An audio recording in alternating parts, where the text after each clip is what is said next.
Assalamualaikum warahmatullahi wabarakatuh. Hai teman-teman semuanya, bagaimana kabar teman-teman hari ini? Semoga teman-teman dalam keadaan baik ya. Oke teman-teman, saya ada pantun nih untuk teman-teman semuanya. Pantunnya yaitu, ada siput berjalan pelan, hampir saja ingin adikku tarik. Ayo kita berkenalan, tambah teman itu sangatlah baik. Oke teman-teman, perkenalkan nama saya Hidayatul Anaria dengan NPM A1G022034 dari Prodi Pendidikan Guru Sekolah Dasar Fakultas Keguruan dan Ilmu Pendidikan Universitas Bengkulu dengan mata kuliah Pengelolaan Pendidikan dan dengan dosen pengampu Bapak Dr. Muhammad Kristiawan MPD. Nah teman-teman, dalam video kali ini kira-kira kita akan membahas tentang apa ya? Penasaran kan? Yuk disimak. Nah teman-teman, dalam video kali ini kita akan membahas materi yang berkaitan dengan pendidik atau yang biasa kita sebut dengan guru. Apakah itu? Ya, materi tentang manajemen pendidik dan peserta didik. Nah, untuk teman-teman yang ingin cita-cita menjadi guru harus paham nih materi tentang manajemen pendidik dan peserta didik. Yuk kita bahas bareng-bareng. Oke teman-teman, kita masuk ke pembahasan yang pertama, yaitu manajemen pendidik. Pengertian manajemen pendidik. Manajemen pendidik merupakan suatu kegiatan merencanakan, mengelola, dan mengorganisasikan, mengkomunikasikan sumber daya pendidikan atau pendidik agar dapat berjalan atau melaksanakan tugas dan tanggung jawabnya secara efektif dan efisien dengan maksud tercapainya tujuan pembelajaran atau tujuan pendidikan sebagaimana yang diharapkan. Tugas, kewajiban, dan hak pendidik. Yang pertama, tugas pendidik. Tugas pendidik dalam Undang-Undang Nomor 20 Tahun 2003 adalah merencanakan dan melaksanakan proses pembelajaran, menilai hasil pembelajaran, melakukan pembimbingan dan pelatihan, serta melakukan penelitian dan pengabdian kepada masyarakat, terutama bagi pendidik pada perguruan tinggi. Nah, Supardi pada tahun 2013 halaman 91 menyebutkan tugas seorang pendidik terdiri atas beberapa hal teman-teman, yaitu yang pertama, tugas guru sebagai profesi, yang kedua, tugas guru di bidang kemanusiaan, dan yang ketiga, tugas guru di bidang kemasyarakatan. Kewajiban pendidik. Kewajiban pendidik dalam Undang-Undang Nomor 20 Tahun 2003 ada 3 teman-teman. Apa saja? Yang pertama, menciptakan suasana pendidikan yang bermakna, menyenangkan, kreatif, dinamis, dan dialogis. Yang kedua, mempunyai komitmen secara profesional untuk meningkatkan mutu pendidikan. Dan yang ketiga, memberi teladan dan menjaga nama baik lembaga, profesi, dan kedudukan sesuai dengan kepercayaan yang diberikan kepadanya. Lalu, hak pendidik. Hak pendidik dalam Undang-Undang Nomor 20 Tahun 2003 ada 5 teman-teman. Apa saja? Yang pertama, penghasilan dan jaminan kesejahteraan sosial yang pantas dan memadai. Yang kedua, penghargaan sesuai dengan tugas dan prestasi kerja.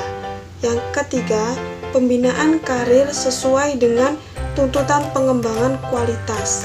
Yang keempat, perlindungan hukum dalam melaksanakan tugas dan hak atas hasil kekayaan intelektual.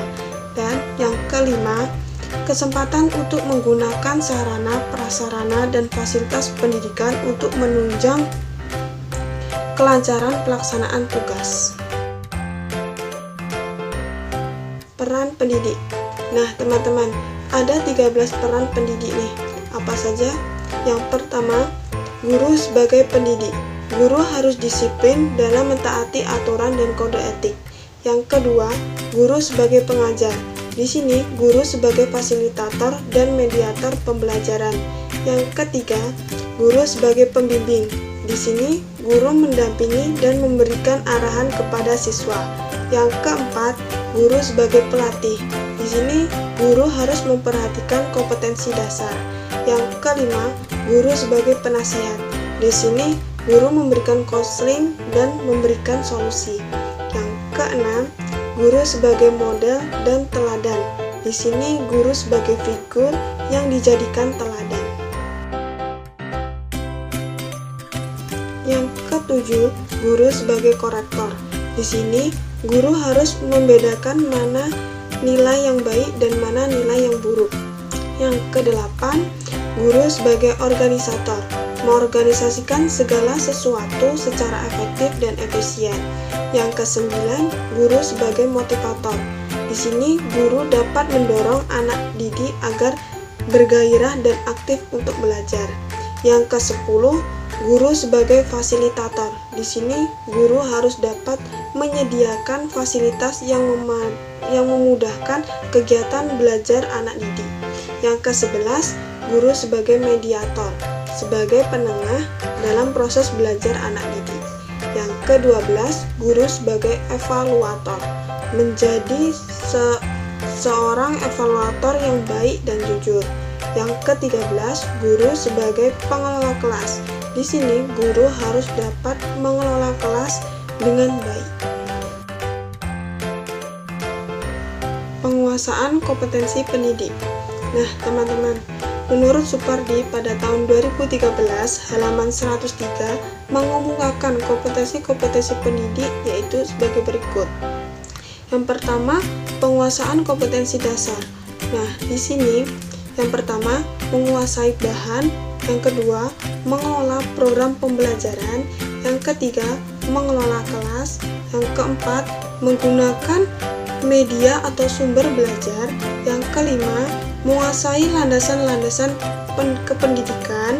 Yang keenam, mengelola interaksi pembelajaran.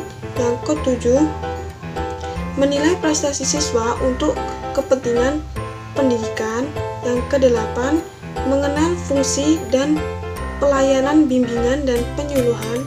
Yang kesembilan, mengenal dan menyelenggarakan administrasi sekolah. Dan yang ke-10, memahami prinsip-prinsip.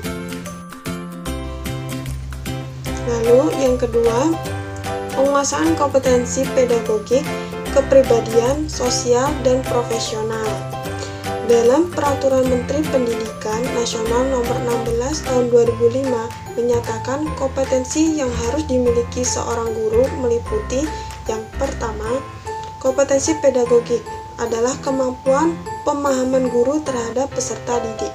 Yang kedua, kompetensi kepribadian adalah kemampuan guru secara personal yang tercermin pada kepribadian yang mantap, stabil, dewasa, arif, dan berwibawa, menjadi teladan bagi peserta didik dan berakhlak mulia. Yang ketiga, kompetensi sosial adalah kemampuan guru dalam berkomunikasi dan bergaul secara efektif dengan peserta didik, sesama pendidik, orang tua atau wali peserta didik, dan masyarakat sekitar. Yang keempat, kompetensi profesional adalah kompetensi dasar tentang disiplin ilmu yang dipelajarinya atau yang menjadi bidang spesialisasinya, baik penguasaan teoritis maupun praktis, kemampuan didaktis, metodik, psikologis, keterampilan perencanaan dan pengelolaan, serta keterampilan mengevaluasi hasil belajar mengajar. Rekrutmen dan seleksi guru dan staf. Yang pertama, kriteria dasar seleksi. Nah, teman-teman, ada 8 kriteria nih. Apa saja? Yang pertama, rasional. Yang kedua, ilmiah. Yang ketiga, objektif. Yang keempat, berpedoman pada laporan analisis pekerjaan dan rencana perekrutan pegawai. Yang kelima, efisien dan efektif. Yang keenam, memperhatikan peraturan dan ketentuan. Yang ketujuh, dilakukan secara objektif dan jujur. Yang kedelapan, dilakukan dengan profesional. Lalu yang kedua, cara dan metode seleksi. Yang pertama, seleksi persyaratan administrasi. Yang kedua, seleksi pengetahuan umum. Yang ketiga, seleksi psikologis, dan yang keempat, seleksi wawancara dan seleksi referensi. Lalu yang ketiga, tujuan rekrutmen dan seleksi guru dan staf. Yang pertama, untuk menetapkan kebutuhan rekrutmen organisasi masa sekarang dan yang akan datang. Yang kedua, untuk meningkatkan sejumlah calon pelamar kerja dengan biaya minimum. Yang ketiga, untuk membantu meningkatkan angka keberhasilan dari proses seleksi. Yang keempat, untuk membantu menurunkan kemungkinan pelamar kerja yang setelah direkrut dan diseleksi akan dihengkang dari sekolah. Yang kelima, untuk memenuhi tanggung jawab organisasi bagi program tindakan persetujuan dan hukum lain serta kewajiban sosial.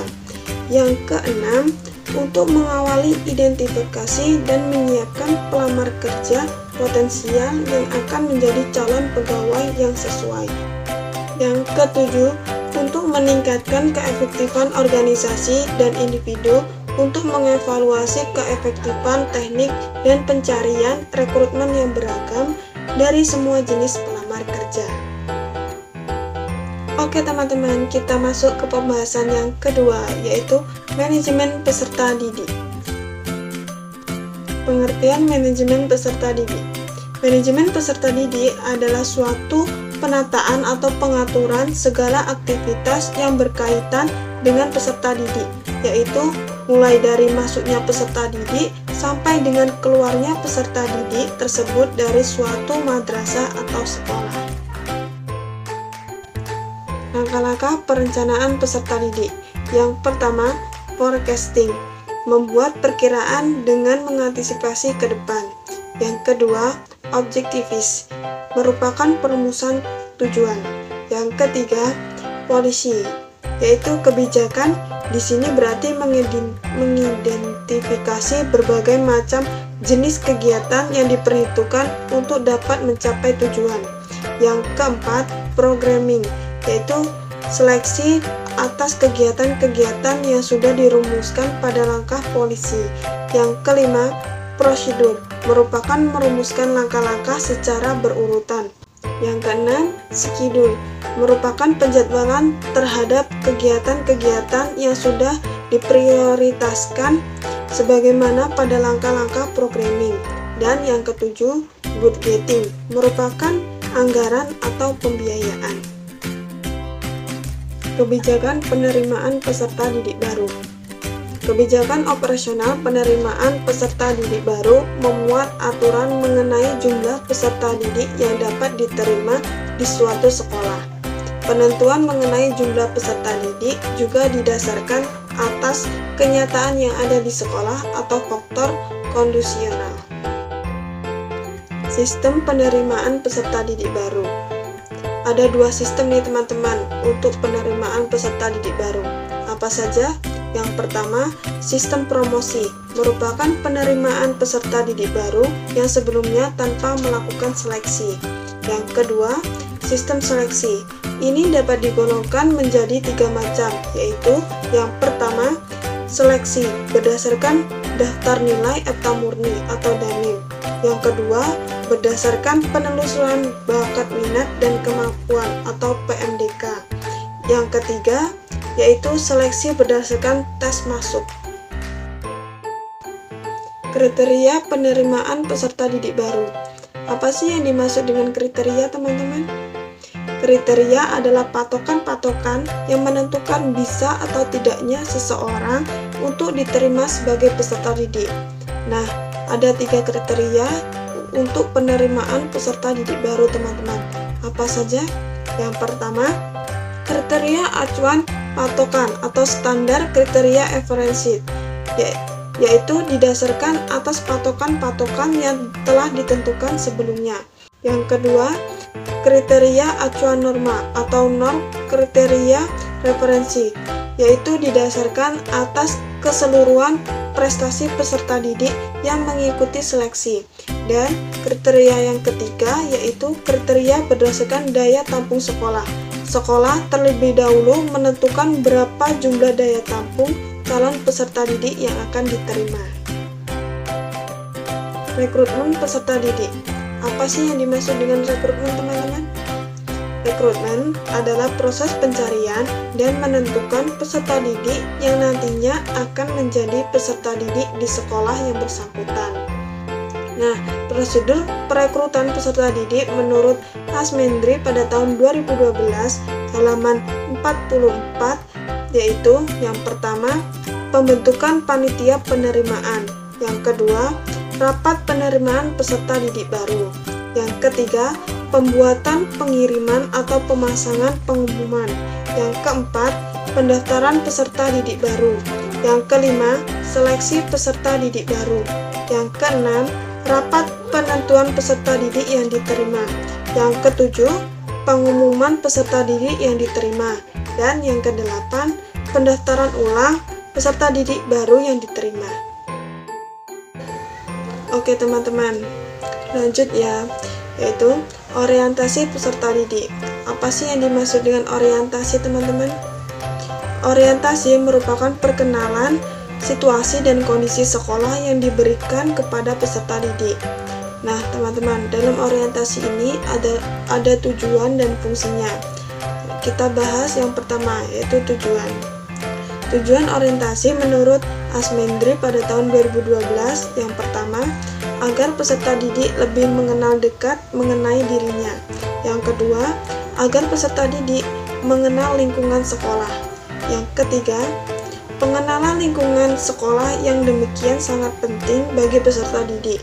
A. Pemanfaatannya semaksimal mungkin terhadap layanan yang dapat diberikan oleh sekolah. B. Sosialisasi diri dan pengembangan diri secara optimal. Yang keempat, menyiapkan peserta didik secara fisik dan mental.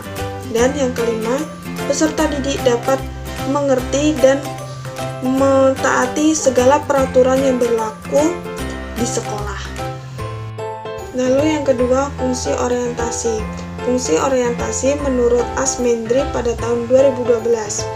Bagi peserta didik sendiri, orientasi berfungsi sebagai yang pertama, wahana untuk menyatakan dirinya dalam konteks keseluruhan lingkungan sosial. Yang kedua, wahana untuk mengenal siapa lingkungan barunya. Bagi personalia sekolah dan tenaga kependidikan, dengan mengetahui siapa peserta didik barunya akan dapat dijadikan sebagai titik tolak dalam memberikan layanan yang mereka butuhkan.